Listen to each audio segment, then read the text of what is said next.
I used it for Emily's wedding deposit, Cameron said, standing in the doorway of my home office with a glass of wine in her hand. The venue needed $25,000 today. Consider it a gift. For several seconds, I did not move. My laptop was open on the desk. A banking alert glowed on the screen. Transfer completed. $25,000. I looked at Cameron, then back at the number. You transferred money from the savings account ending in 7,814, she sighed. Do not use that banker voice with me, Bruno. We are getting married in 4 months. Your money is going to become our money anyway. That account was not household money. Emily found the perfect venue. It was the last available date. That money was for Noah and Claire. Cameron rolled her eyes. Your children are 12 and 9. They will not need it tomorrow. Emily is getting married once. Let me break it down for you. Stop acting like every family decision is a loan application. For 3 years, I had kept that money untouched. Not when my car needed repairs, not when her brother asked for help with rent. The money belonged to my children's future. Cameron lifted her glass. I knew you would be upset, but you will calm down. You always do. I closed the laptop. Understood, I said. She smiled, misreading my silence as surrender. At that exact moment, the front door opened. My grandfather walked inside, carrying a paper bag from the bakery near his apartment. Arturo Moretti was 81 years old, but he still had the kind of presence that made people lower their voices. I brought almond cookies for Claire, he said. Then he noticed the silence. His eyes moved from Cameron to my laptop. Son, he said carefully, the money I gave you to keep for your children. Where is it? Cameron went pale. I stood, walked toward Grandpa, and leaned close enough that only he could hear me. She transferred it without permission. Call Martin. Tell him to bring the blue folder. Grandpa took out his phone immediately. Martin, he said, come inside. Bring the folder. Cameron tried to laugh. Arturo, this is being blown out of proportion. Emily needed a wedding deposit. Bruno and I are practically married. Grandpa did not look at her. 2 minutes later, someone knocked. When I opened the door, Martin Hale was standing on the porch in a dark suit, holding a thick blue folder. Martin was my grandfather's attorney. The moment Cameron saw him, she finally understood that the $25,000 had never been casual savings. It had a purpose, it had documentation, and now it had witnesses. I met Cameron 2 years after my divorce. By then, I had rebuilt a quiet life that worked. I was 41, a senior relationship manager at a regional bank, and the father of 2 children who spent alternating weeks with me. Noah was 12 and obsessed with astronomy.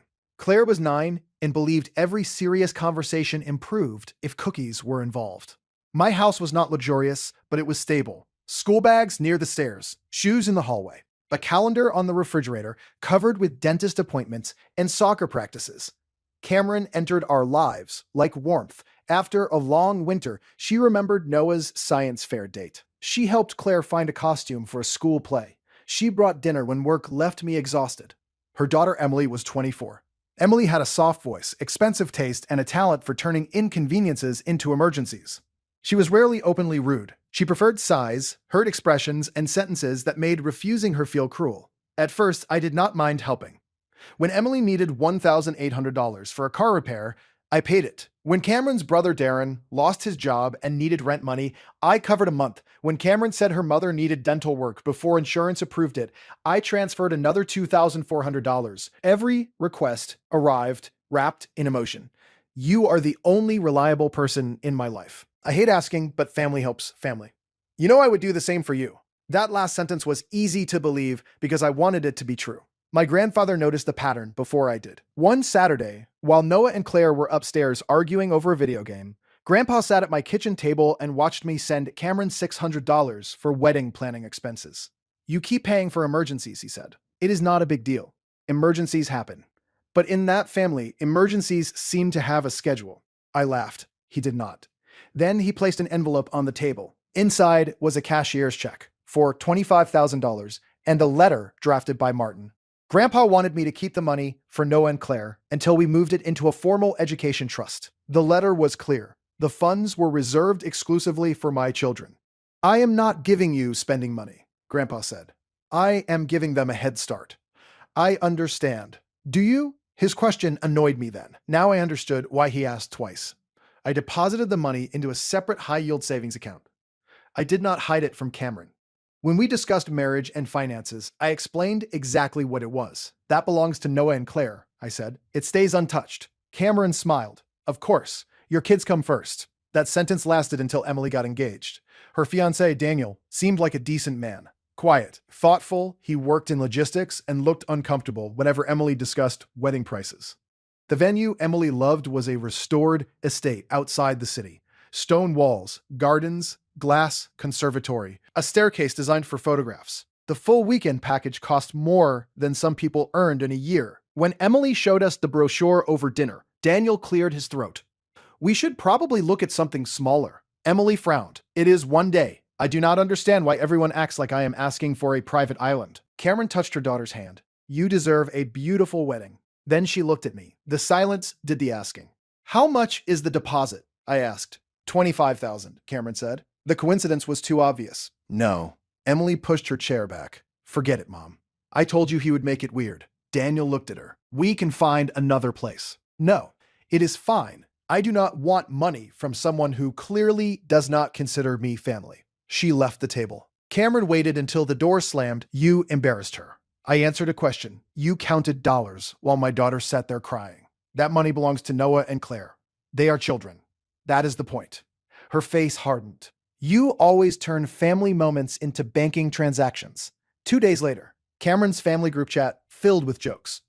Darren sent a meme of a man guarding a vault. Bruno protecting the children's college fund while Emily gets married in a parking lot. Cameron's mother added laughing emojis. Emily wrote, some people know the price of everything and the value of nothing. Then Cameron posted on Facebook, it is heartbreaking when someone claims to love your family but treats kindness like a loan application. Some people use money to control others. Her friends rushed to comfort her. One called me emotionally stingy. Another wrote that Cameron deserved a man with a generous heart. Darren commented, imagine working at a bank so long that you start thinking like an ATM with trust issues. I read every comment. I did not respond. What hurt was not that strangers thought I was cheap. What hurt was Cameron's silence while her relatives mocked me. At home, she acted as though nothing had happened. She asked whether I wanted pasta for dinner. She reminded me that Emily's bridal shower date had changed. She asked whether I could pick up dry cleaning. The next week, I noticed Cameron becoming unusually interested in my laptop. You still use the same password manager? She asked one evening. Yes, that seems dangerous. It has multi-factor authentication. She laughed. Even at home, you sound like a training seminar. Because of my job, I had habits. I reviewed login alerts. I checked device history. I kept backups. After a package theft, the previous winter, I had installed a small security camera in the hallway and another in my office facing the door. 3 days before Grandpa arrived with the cookies, I received an alert that someone had tried to access the savings account from my home internet connection while I was at work. The login failed. I changed the password. The next afternoon, another login succeeded from my tablet. The tablet had been used at 2:17 p.m. while I was at the bank and my children were at school. Cameron had been home. I could have confronted her. Instead, I activated transaction alerts. I wanted to believe she had only looked. Then the transfer happened. $25,000 moved from the savings account to the wedding venue. When I arrived home, Cameron was waiting with wine. She did not apologize. She did not ask. She informed me. Less than 10 minutes later, Grandpa and Martin were sitting at my kitchen table. Martin opened the blue folder. Ms. Lawson, he said, did Bruno authorize the transfer? Cameron folded her arms. We are engaged. That was not my question. We share a home. That was not my question either. Her voice sharpened. I handled something Bruno refused to handle because he was being stubborn. Grandpa finally spoke. You stole from children. Cameron's eyes flashed. I did not steal anything. Emily is going to be Bruno's daughter. My great-grandchildren already are his children. Martin slid a document across the table. The purpose of the funds was established in writing. The venue has been contacted. The payment has not been spent. We are submitting formal notice that the transfer was unauthorized. Cameron turned toward me. You are humiliating Emily. No, I said. You did that when you promised her money that was never yours. The next morning, Emily posted a picture of herself crying in her car. My wedding venue was stolen from me by a man who never wanted me in his family. Please pray for us. Darren shared it. Cameron's mother shared it.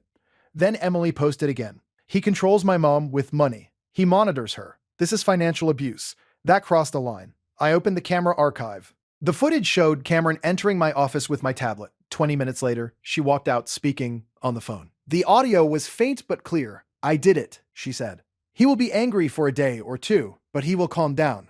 Once the deposit is paid, he will not embarrass himself by taking it back." Then she laughed. "He is a banker. He hates looking emotional. That is why this works."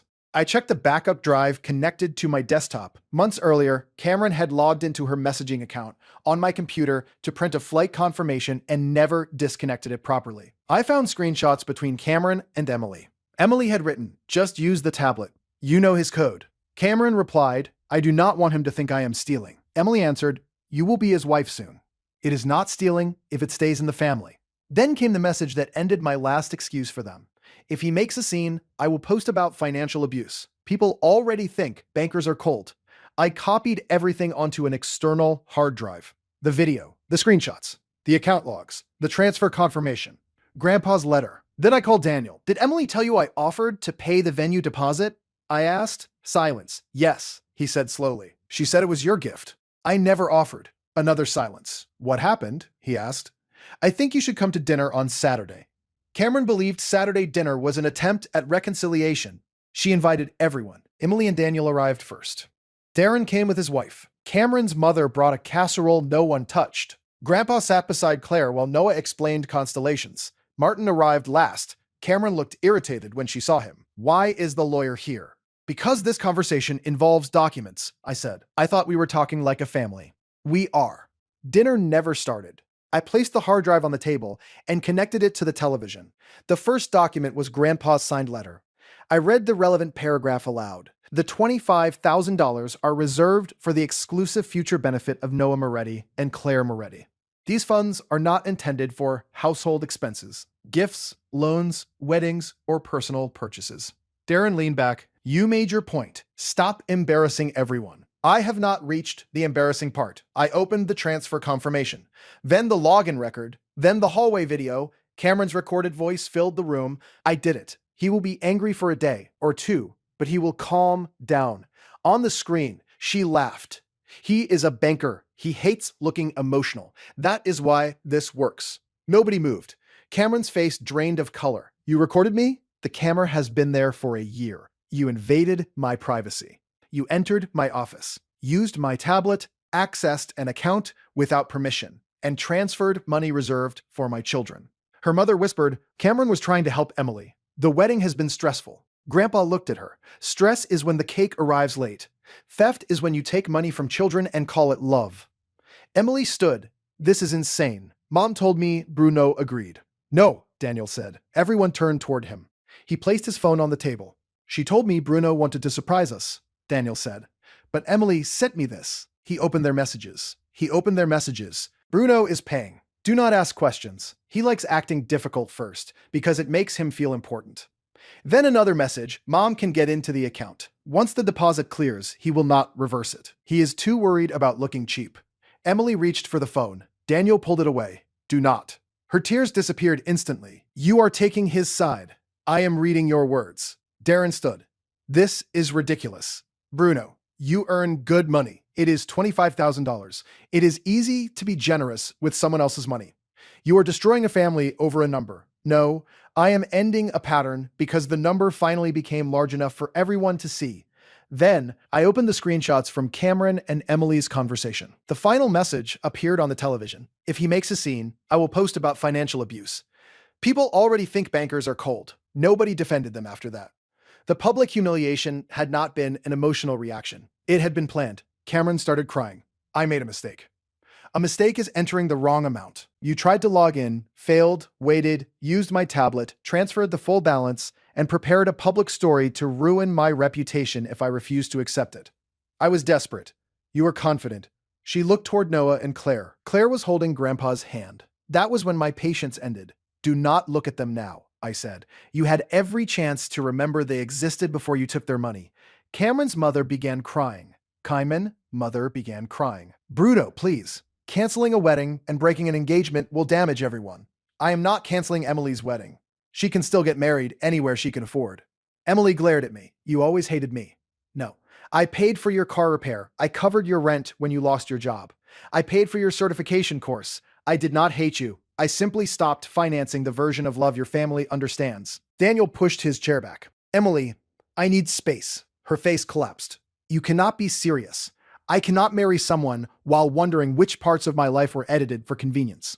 She followed him toward the door. Daniel, wait. This was Mom's idea. Cameron looked at her daughter in shock. Daniel stopped. No, he said, you both handled it. Then he walked out. Darren left with his wife. Cameron's mother remained seated, staring at the casserole. Cameron looked at me. So that is it? You are throwing away 2 years. I removed my engagement ring and placed it on the table. I am not throwing away anything. I am accepting what the last 2 years actually were. You love me. I love the person I believed you were. Bruno, please. You need to pack your things. Martin will provide a written schedule for collecting anything you cannot take tonight. You will not contact my children directly. For 1 second, Cameron's tears vanished. Her face hardened. You are going to regret humiliating me. Grandpa rose slowly. No, he said. He regretted trusting you. That is different. The venue refunded the deposit after Martin submitted the documentation and the bank opened a formal dispute. I filed a report regarding the unauthorized account access, pretending it had been a misunderstanding would have created a dangerous precedent. I did not feel triumphant. I felt tired. Cameron moved out within a week. Her relatives launched a new version of the story. According to Darren, I had weaponized legal paperwork against a woman I claimed to love. According to Cameron's mother, I had manipulated an elderly man into taking my side. According to Emily, I had destroyed her wedding because I could not handle sharing attention. The Facebook posts multiplied. One included a photograph of Cameron sitting alone at her mother's kitchen table. Some women discover too late that control can wear a calm voice and an expensive watch. That was when I responded. Not with anger, not with insults. I posted one statement. I removed account numbers, blurred private information, and attached only the documents necessary to correct the lies. Grandpa's letter, the transfer confirmation, the login history, and a short excerpt of the hallway recording. I did not cancel anyone's wedding. I reversed an unauthorized transfer of funds reserved for my children. The transfer occurred without my permission. The public accusations against me were discussed before I discovered the transfer. I will not debate this online. My children's privacy is not negotiable. Then I turned off comments. Several relatives deleted their posts. 2 of Cameron's friends messaged me privately to apologize. Darren sent a long text saying he had reacted emotionally and hoped we could move forward like adults. I did not answer. Emily wrote once, Daniel postponed the wedding. I hope you are happy. I replied, your relationship is your responsibility. My children's money is mine. Do not contact me again. Then I blocked her.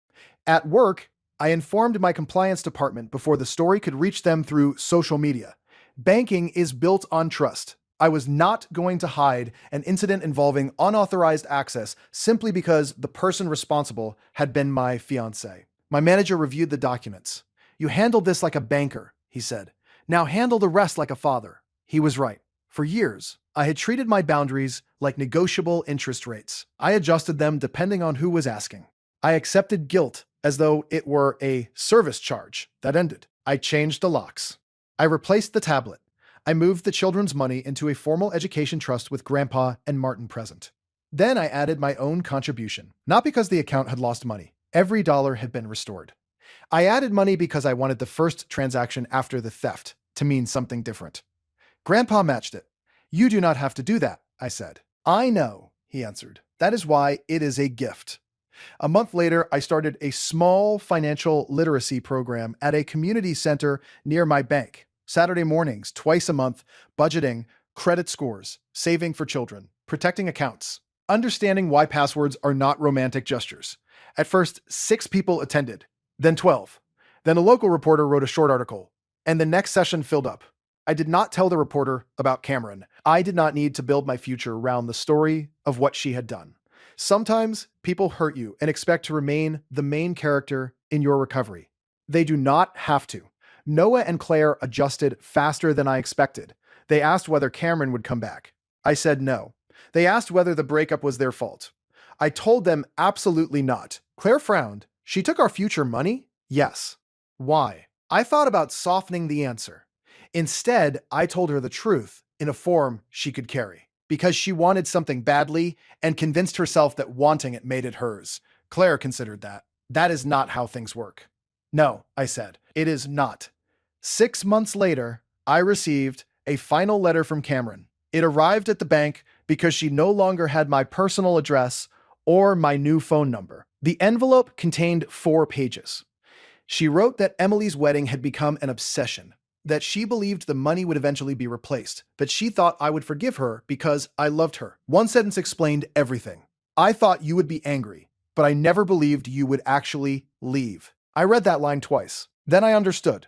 Cameron had not mistaken my kindness for weakness once. She had built her entire plan around it. She believed my love meant there would never be a consequence large enough to threaten her comfort. She believed every boundary was temporary if she pushed hard enough. She believed my calmness meant I could be handled. I did not reply. I placed the letter in the blue folder with the rest of the documents and gave it to Martin for safekeeping. Then I went home. Noah was in the backyard with a telescope. Grandpa had bought him for his birthday. Claire was sitting on the patio, drawing a sign for my financial literacy program. She had written, "Your future is not someone else's emergency fund." The letters were crooked. The word emergency barely fit on the page. It was perfect. Grandpa stood beside me, holding 2 cups of coffee. "She gets that from you," he said. The handwriting, the stubbornness. I smiled. The following week, I made a donation to a scholarship fund for children from single-parent households. The amount was not $25,000. I was not trying to prove anything, but I included a note. For young people whose future deserves protection, even when adults become careless with it. Then I changed one final thing. For years, the plaque on my home office door had simply read, "Bruno Moretti." I replaced it with a new one. "Noah and Claire's future starts here." Every time I passed it, I remembered the moment Cameron stood in my office doorway with a glass of wine and told me to consider the stolen money a gift. She had been wrong. The gift was not the money. The gift was the clarity. I was not guilty because someone had used my loyalty against me. I was not cruel because I refused to keep financing people who mistook access for love. And I was not an instrument anymore. I was a father. I was free. And the future belonged to my children again.